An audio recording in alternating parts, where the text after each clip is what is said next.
प्रिय विद्यार्थियों, धर्मशास्त्र का इतिहास के अंतर्गत हम प्रमुख स्मृतियों के विषय में अध्ययन कर रहे थे।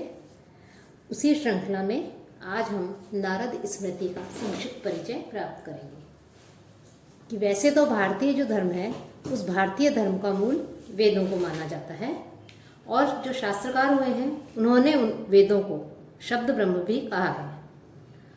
और आस्तिक हिंदुओं की तो ये मान्यता है या उनका ये मानना है कि वेदों में जो ज्ञान राशि पाई जाती है वह मानव मस्तिष्क का चमत्कार नहीं है, वरन वह एक ऐसा दैवी ज्ञान है जो सदा से है और सदा रहेगा।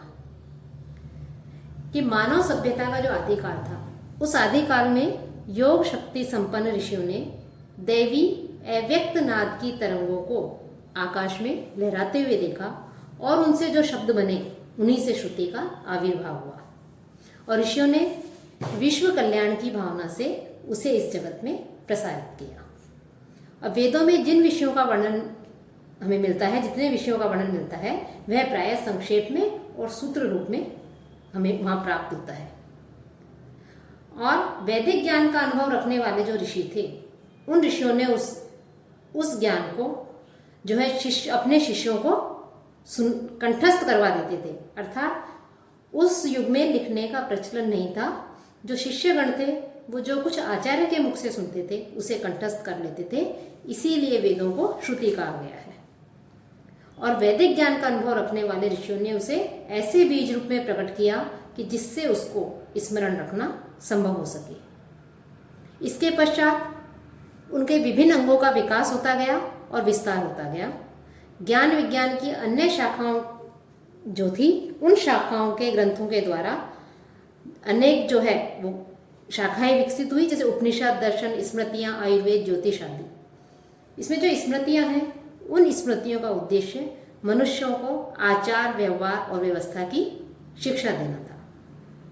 दूसरे शब्दों में हम कहें तो स्मृतियों में जो ऋषि हुए हैं उन ऋषियों ने वैदिक सिद्धांतों को क्रियात्मक और व्यवहारिक रूप प्रदान कर दिया था।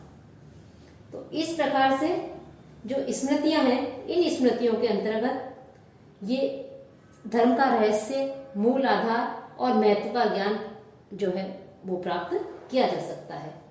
स्मृति साहित्य भारतीय धर्म का एक मुख्य अंग माना जाता है और स्मृतियों के द्वारा ही हमको धर्म के क्रियात्मक रूप के स्पष्ट दर्शन प्राप्त होते हैं। पिछले व्याख्यानों में हमने मनुस्मृति, याज्ञवल्क्य स्मृति, पराशर स्मृति के विषय में संक्षिप्त परिचय प्राप्त किया। उसी क्रम में स्मृतियों की संख्या बहुत सी है, लेकिन प्रमुख जो स्मृतियां हैं उन स्मृतियों में नारद स्मृति भी प्रमुख स्मृति मानी जाती है। कि याज्ञवल्क्य एवं और जो पराशर थे उन्होंने नारद को धर्म वक्ताओं में उनकी गिनती नहीं की है, लेकिन वृद्ध याज्ञवल्क्य के एक उद्धरण से जो विश्वरूप हुए हैं, अगर उन्होंने ये दिखलाया है कि नारद धर्मशास्त्र का जो हुए हैं उन धर्मशास्त्र जो 10 प्रमुख धर्मशास्त्रकार माने जाते हैं उनमें से एक थे।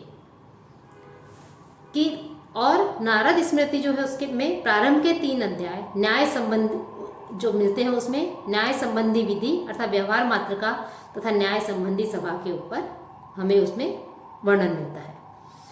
इसके पश्चात नारद स्मृति के अंतर्गत ऋणादान अर्थात ऋण की प्राप्ति के विषय में विवेचन किया गया है। उपनिधि अर्थात जमा, ऋण देना और बंधक आदि, ये उपनिधि के अंतर्गत आता है।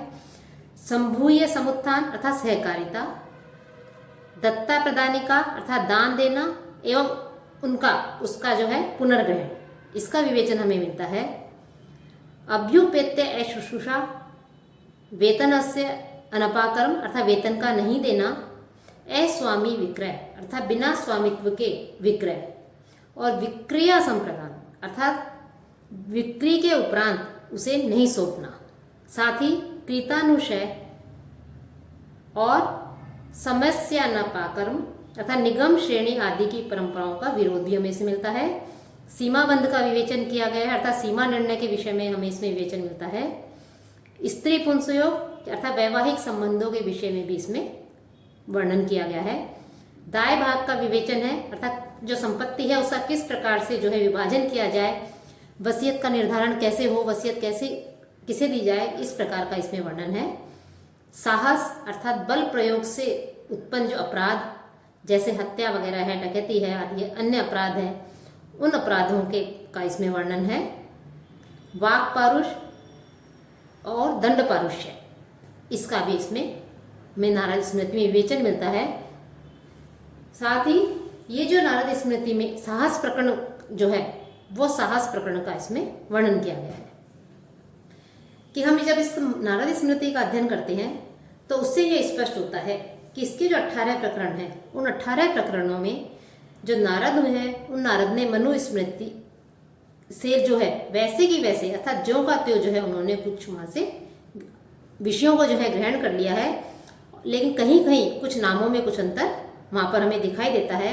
यथा जैसे नारद ने तो उपनिधि का जो है उल्लेख किया है, मनु ने उसे निक्षेप के रूप में वर्णन किया है कि नामों में कुछ भेद हमें इसमें नारद स्मृति में मिलते हैं, लेकिन फिर भी मनु स्मृति और नारद स्मृति, इन दोनों स्मृतियों में हमें साम्यता दिखाई देती है। जो इस प्रकाशित स्मृति हमें प्राप्त होती है उसमें अनुक्रमणिका को लेकर के 1028 श्लोक हमें इसमें मिलते हैं। कुछ निबंधों में लगभग 700 श्लोक हमें प्राप्त होते हैं। इसमें इसका अध्ययन करने पर हमें यह स्पष्ट होता है कि नारद ने वशिष्ठ जो धर्मसूत्र है उसकी एवं पुराणों की भी चर्चा की है। साथ ही धर्मशास्त्र को अर्थशास्त्र से अधिक मान्यता दी है। आचार्यों, धर्मशास्त्र एवं अर्थशास्त्र का इसमें विवेचन किया गया है और मनु को तो इसमें अनेक स्थानों पर उद्धृत भी किया गया है। तो स्थान स्थान पर साम्य और विरोध जो है वहां पर प्रकट किया गया है।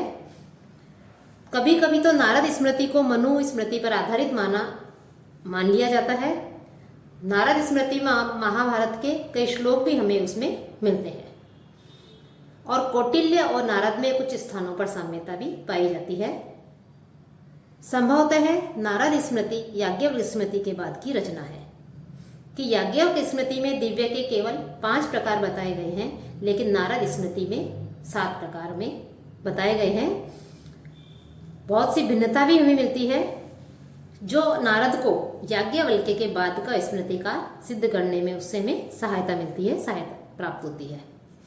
नारद स्मृति में जो राजनीति है, उस राजनीति पर केवल परोक्ष रूप से यत्र तत्र चर्चा हमें मिलती है, यत्र तत्र विवेचन उसमें हमें प्राप्त होता है। विशेषतः व्यवहार संबंधी जो विवेचन है वो वहां पर हमें दिखाई देता है। साथ ही जो नारद स्मृति है, इस नारद स्मृति की जो रचयिता है नारद, वो कहाँ के रहने वाले थे, इसके विषय में जो है स्पष्ट रूप से कुछ भी जो है नहीं कहा जा सकता है। कोई उन्हें नेपाली कहता है, कोई इन्हें मध्य प्रदेशी अथवा मध्य प्रदेश का निवासी बताते हैं, लेकिन यह सब जो है एक कल्पना मात्र है। तो नारद स्मृति के विषय में, इसके रचनाकार के विषय में, ये कहाँ के जो रचनाकार हैं इसके, वो कहाँ के रहने वाले थे, इसके विषय में जो है अभी भी कोई स्पष्ट रूप से कुछ भी नहीं कहा जा सकता। लेकिन इतना अवश्य है कि ये जो नारद स्मृति है, इस नारद स्मृति में नारद का भी नाम जो है इसमें उल्लेख मिलता है। और जो नारद स्मृति है, इसके प्रारंभिक गद्यांश को छोड़कर, जिसमें नारद, मार्कंडेय, सुमति भार्गव द्वारा मनु के मौलिक जो ग्रंथ है उनके संक्षिप्तीकरण के बाद हमें जो है कालांतर के जो निबंध हैं, स्मृति चंद्रिका, हेमाद्री, पराशर, माधवीय और भी बाद के जो निबंध हैं, उन निबंधों में नारद है स्मृति है, उस नारद स्मृति के श्लोक उद्धृत मिलते हैं। और नारद स्मृति जो है वो, ये संपूर्ण नारद स्मृति अनुष्टुप छंद में निर्मित किए है, अर्थात इसमें अनुष्टुप छंद में इसकी रचना की गई है।